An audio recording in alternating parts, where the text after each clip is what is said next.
Hello guys, welcome our channel. আজ থেকে আমরা এই চ্যানেলে বাংলা ভিডিও দেবো। এর আগে 3টে ভিডিও দিয়েছি আমি হিন্দিতে, কিন্তু আমি নিজে হিন্দিতে ভিডিও দিয়ে এতটা স্যাটিসফাই হইনি। বাংলা ভাষায় আপনাদেরকে বুঝিয়ে আমি যেই আনন্দটা পাবো সেটা আমি হিন্দিতে বুঝিয়ে পাচ্ছি না।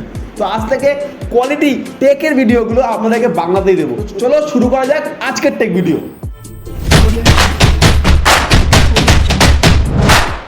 তো আজকে আমরা দুটো ফোনকে ভেজাতে চলেছি। একটা হলো OnePlus Nord CE4, আরেকটি নাথিং 2A।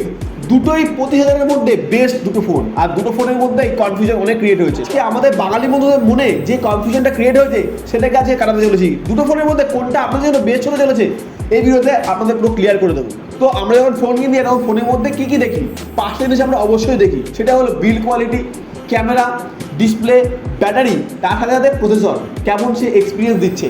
তো আজকে আমরা এই 5টা টপিকের ওপর কথা বলবো। যেই ফোনটি সব থেকে বেশি পয়েন্ট পাবে সেই ফোনটি আজকে এই ব্যাটেলে জয়ী হবে। তো চলো শুরু করা যাক আজকের এই ব্যাটেল। সর্বপ্রথম আমরা কথা বলবো বিল্ড কোয়ালিটির ওপর। দুটি ফোনের মধ্যে বিল্ড কোয়ালিটি কে বেশি পয়েন্ট নিয়ে চলে যায়। তো বিল্ড কোয়ালিটিতে দুটি ফোনই কিন্তু প্রায় সমান, কারণ পেছনে পেয়ে যাচ্ছে দুটি ফোনেতেই প্লাস্টিক ব্যাগ। তো বিল্ড কোয়ালিটির দিকে দুটোই সমান। পার্সোনাল প্রেফারেন্স চলে আসে যে তার লুকিং কেমন, তার বিল্ড কোয়ালিটি কেমন, আপনাদের কাছে কোনটা বেস্ট লাগছে। দুটো ফোনই মধ্যে প্লাস্টিক ব্যাগ পাওয়া যাচ্ছে, তো বিল্ড কোয়ালিটির মধ্যে দুটি ফোনই সমান। এরপর হচ্ছে ডিসপ্লে। কোন ফোনের ডিসপ্লে সব থেকে ভালো, কোন ফোনের ডিসপ্লেতে আপনি সব থেকে বেশি ভালো এক্সপিরিয়েন্স পাবেন। তো আমার মনে হয় দুটি ফোনের ডিসপ্লে একেবারে টাক্কারে আছে, একেবারে সমান এক্সপিরিয়েন্স আপনাদের দেবে। OnePlus আপনারা জানেন ভালো করে যে OnePlus-এর ডিসপ্লে সব খুবই ভালো হয় এবং খুবই ভালো আপনাদের এক্সপিরিয়েন্স প্রোভাইড করে। 120 হার্জ ডিসপ্লে পেয়ে যাবেন দুটি ফোনের মধ্যে, দুটি ফোনের মধ্যে AMOLED ডিসপ্লে পেয়ে যাবেন। তো দুটি ফোনের মধ্যে ডিসপ্লেতেও আমার মনে হয় ড্র হচ্ছে, টাই হচ্ছে, কারণ দুটি ফোনের ডিসপ্লে আপনাকে একই রকমভাবে এক্সপিরিয়েন্স দিতে চলেছে। এরপর আসি প্রসেসর। প্রসেসরের মধ্যে দুটি ফোনই কিন্তু আলাদা। একটা ফোনে পাচ্ছেন ডাইমেনসিটি মিডিয়াটেকের প্রসেসর, আর একটা মধ্যে স্ন্যাপড্রাগনের প্রসেসর। তো কোন প্রসেসরটা আপনার কাছে বেস্ট লাগে সেটা অবশ্যই কমেন্টে বলুন। তার সাথে আমি তো বলবোই যে কোন প্রসেসরটা সব থেকে ভালো আপনাকে এক্সপিরিয়েন্স দেবে। তো OnePlus-এ পেয়ে যাচ্ছি আমরা স্ন্যাপড্রাগন 7 Gen 3, আর তার সাথে পেয়ে যাচ্ছি আমরা নাথিংয়ে মিডিয়াটেক ডাইমেনসিটি 7200।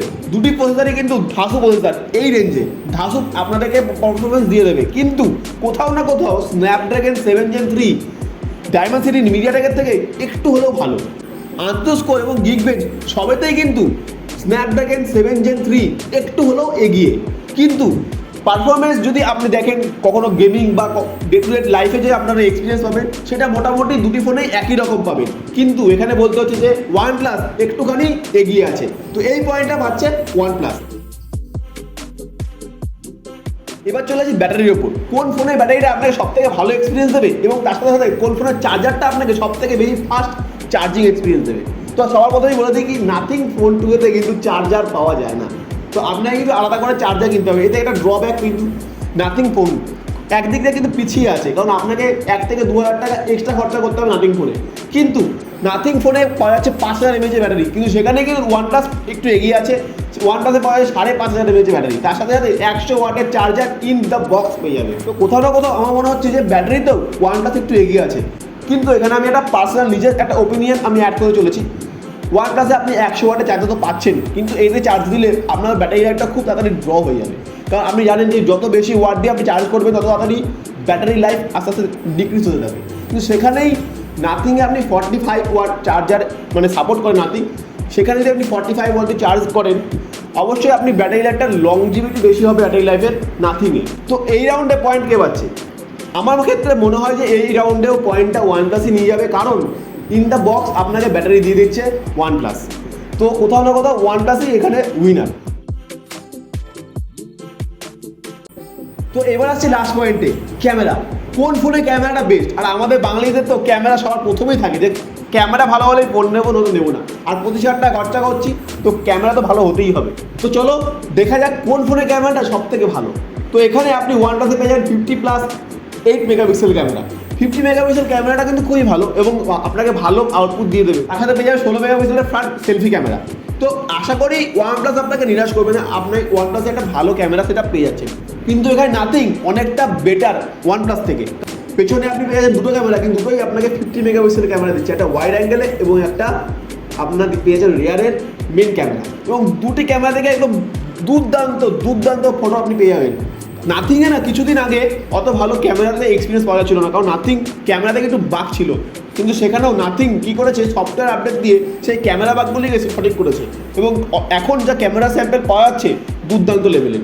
তার সাথে পেয়ে 32 মেগাপিক্সেলের একটি ফ্রন্ট সেলফি ক্যামেরা, একদম অসাধারণ ক্যামেরা আপনি পেয়ে যাবেন নাথিংয়ে। তো কোথাও না কোথাও ওয়ানপ্লাসের থেকে কিন্তু ভালো ক্যামেরা আপনি নাথিংয়ে পেয়ে যাবেন এবং নাথিংয়ে ভালো এক্সপিরিয়েন্সও পেয়ে যাবেন।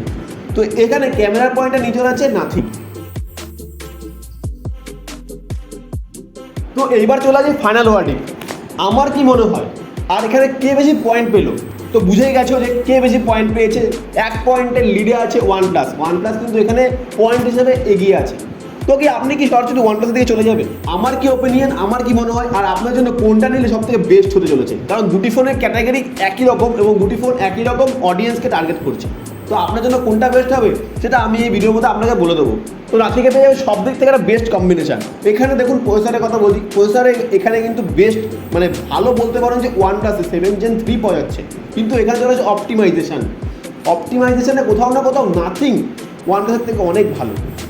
একটুখানি কম প্রসেসর ডাইমেনসিটি 7200 একটুখানি কম আপনাকে মানে পারফরমেন্স দিচ্ছে, কিন্তু অপটিমাইজেশন যে হারে করেছে আপনি দুটি ফোন যদি একসাথে ব্যবহার করেন বুঝতেই পারবেন না তা কোনটাতে বেশি পোক্ত প্রসেসর দেওয়া আছে, আপনি ধরতেই পারবেন না, কারণ অপটিমাইজেশন নাথিং এত সুন্দরভাবে করেছে। তো ফাইনাল ওয়ার্ডিকে এখানে জিতে যাচ্ছে ওয়ানপ্লাস, কিন্তু আমার মনে হয় ওয়ানপ্লাসের থেকে ফার বেটার ফোন নাথিং। তো যদি আপনি 25,000 টাকার মধ্যে একটি ভালো ওভারঅল প্যাকেজ নিতে চান, ক্যামেরা যদি আপনার ফার্স্ট প্রায়োরিটি হয় যে এই প্রাইসের মধ্যে সব থেকে ভালো ক্যামেরা আপনি কোথাও কোন ফোনের মধ্যে পাবেন, তো আমার মনে হয় নাথিং একদম বেস্ট ফোন আপনার জন্য।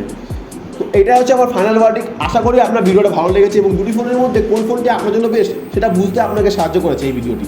তো এই ভিডিওটাকে এখন লাইক করো, আর এরকম আরও ভালো ভালো ভিডিও বাংলায় দেখতে চাইলে আর বাংলা এরকম কোয়ালিটি ভিডিও দেখতে চাইলে এই চ্যানেলটাকে এখনই সাবস্ক্রাইব করো।